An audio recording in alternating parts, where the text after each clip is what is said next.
Hello everyone. जब हम English बोलते हैं तो कभी कभी हमें ऐसा लगता है कि हमारी इंग्लिश का लेवल एक सर्टेन स्टेज पर आके रुक गया है। हम बस वही अपने घिसे पिटे पुराने सेंटेंसेस का यूज़ करते चले जाते हैं। इस वजह से हम एक एडवांस इंग्लिश स्पीकर नहीं बन पाते। तो इसीलिए हम ये एडवांस सेंटेंसेस की क्लास उन लोगों के लिए लेके आए हैं जिनको अपनी इंग्लिश एडवांस लेवल पर लेके जानी है। इस क्लास में हम डेली यूज में आने वाले साधारण से वाक्यों का जबरदस्त इंग्लिश ट्रांसलेशन सीखेंगे। हम सीखेंगे कि किस तरह आम बोलचाल में यूज होने वाले हिंदी सेंटेंसेस को एडवांस इंग्लिश में बोला जाता है। तो चलिए शुरू करते हैं।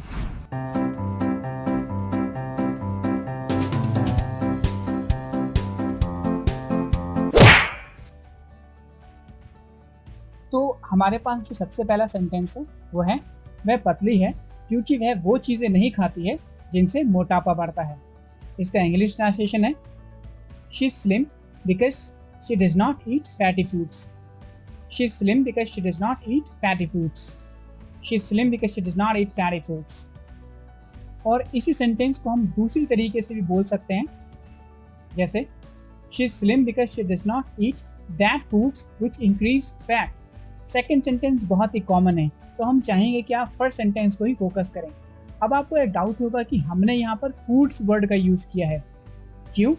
क्योंकि फूड्स का मतलब होता है डिफरेंट टाइप्स ऑफ फूड, अलग अलग प्रकार का खाना। जब आप डिफरेंट टाइप्स ऑफ फूड की बात करते हैं तो फूड्स वर्ड का इस्तेमाल किया जाता है, इसलिए हमने फूड की जगह पर फूड्स वर्ड का यूज किया है। वी होप ये कॉन्सेप्ट आपको क्लियर हुआ होगा। तो अब चलते हैं सेकेंड सेंटेंस की तरफ। अगला सेंटेंस है केट विंसलेट टाइटैनिक फिल्म में रोज का रोल करने के लिए काफ़ी पतली थी। अब जिनको नहीं मालूम केट विंसलेट कौन है, तो ये है केट विंसलेट, और एक मूवी आई थी टाइटैनिक जिनमें इन्होंने एक किरदार निभाया था जिसका नाम था रोज। उसी से हमने ये सेंटेंस लिया है। केट विंसलेट टाइटैनिक फिल्म में रोज का रोल करने के लिए काफ़ी पतली थी और फिल्म में काम करने के लिए उन्होंने कुछ वजन बढ़ाया। इसको इंग्लिश में बोलेंगे Kate Winslet was too slim for the role of Rose in Titanic and gained a few kilos to act in the film. Kate Winslet was too slim for the role of Rose in Titanic and gained a few kilos to act in the film. अगला sentence है वह बहुत मोटा है जो कि उसके कमज़ोर दिल के लिए अच्छा नहीं है। इसको इंग्लिश में बोलेंगे he is overweight which is not good for his weak heart. He is overweight which is not good for his weak heart. अगला सेंटेंस हमारे पास है वह बहुत मोटी थी जब फिटनेस क्लब में शामिल हुई, अब वह काफ़ी दुबली पतली है। इसको इंग्लिश में बोलेंगे she was overweight when she joined fitness club. Now she is slimmer. अब यहाँ पर एक चीज़ नोट करने वाली है, जिसका वजन ज़्यादा होता है उसको बोलते हैं ओवरवेट और जो दुबला पतला होता है उसको बोलते हैं slimmer.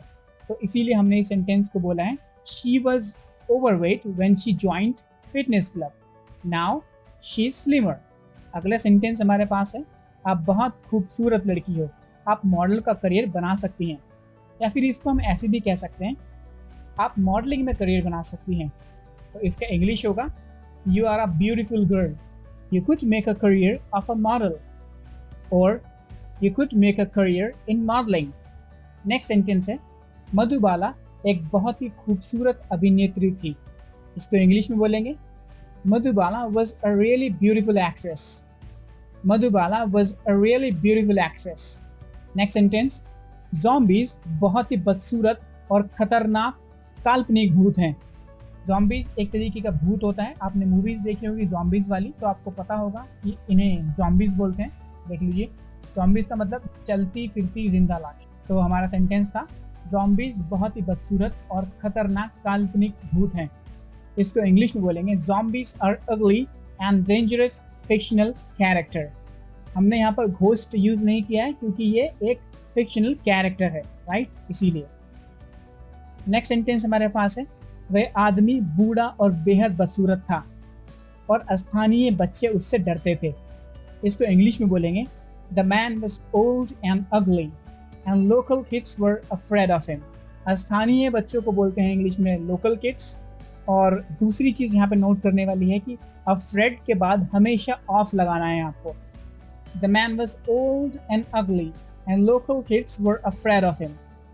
The man was old and ugly and local kids were afraid of him. अगला सेंटेंस है सेलेना गोमेज के बाल लंबे हैं जिन्हें वह खुले रखती है।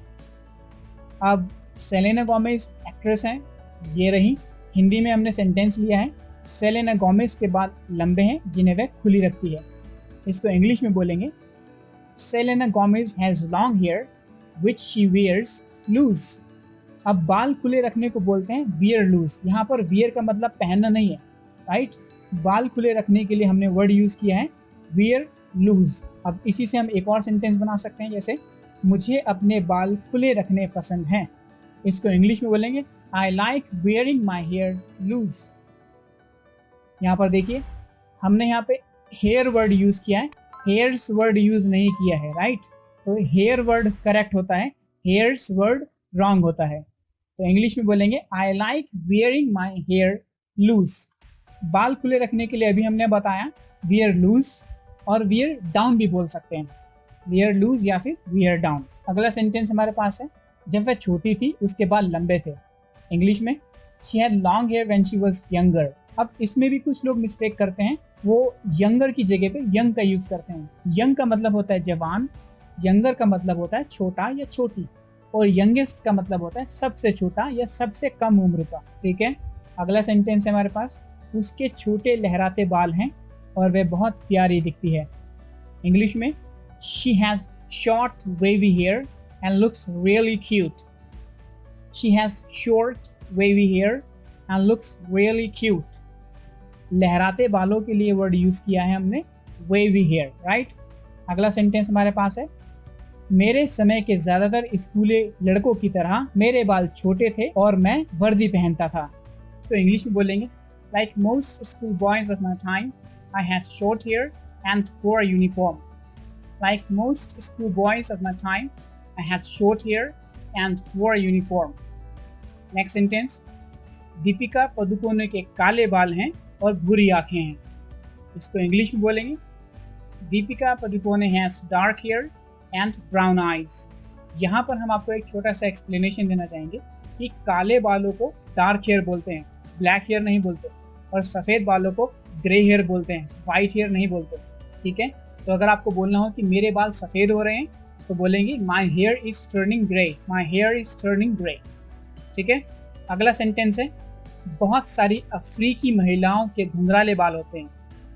बहुत सारी अफ्रीकी महिलाओं के घुंघराले बाल होते हैं। इंग्लिश में बोलेंगे A lot of African women have curly hair. A lot of African women have curly hair.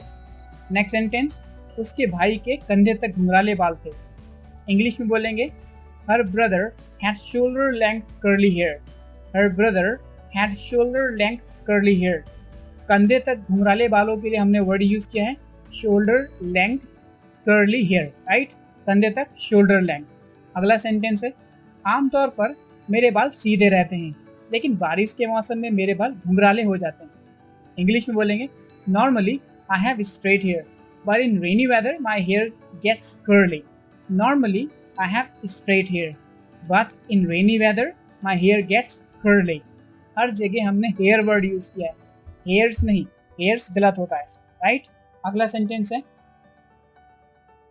एक पेशेवर एथलीट होने के नाते वह बहुत अभ्यास करता है और रोज़ाना अपने बालों को धोता है। As a professional athlete he exercises a lot and washes his hair daily. As a professional athlete he exercises a lot and washes his hair daily.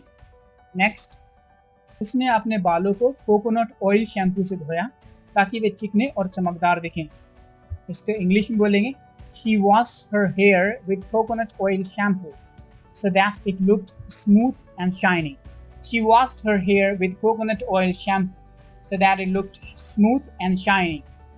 Next sentence है मेरे पिताजी के काले बाल थे लेकिन अब उनके बाल सफ़ेद हो रहे हैं। इसको इंग्लिश में बोलेंगे My dad had dark hair but now his hair is going gray. My dad had dark hair but now his hair is going gray. Last sentence मेरे बाल झड़ रहे हैं। My hair is falling. That's it guys. ये थे आज के हमारे कुछ मज़ेदार सेंटेंसेस। हमें उम्मीद है कि आपको ये सेंटेंसेस की वीडियो पसंद आई होगी, और अगर आपको कोई क्वेश्चन हमसे पूछना है तो आप हमें कमेंट में ज़रूर लिख के बताएं और हमारे चैनल को ज़रूर सब्सक्राइब करें। Thank you very much. हम मिलते हैं आपसे नेक्स्ट वीडियो के लास्ट।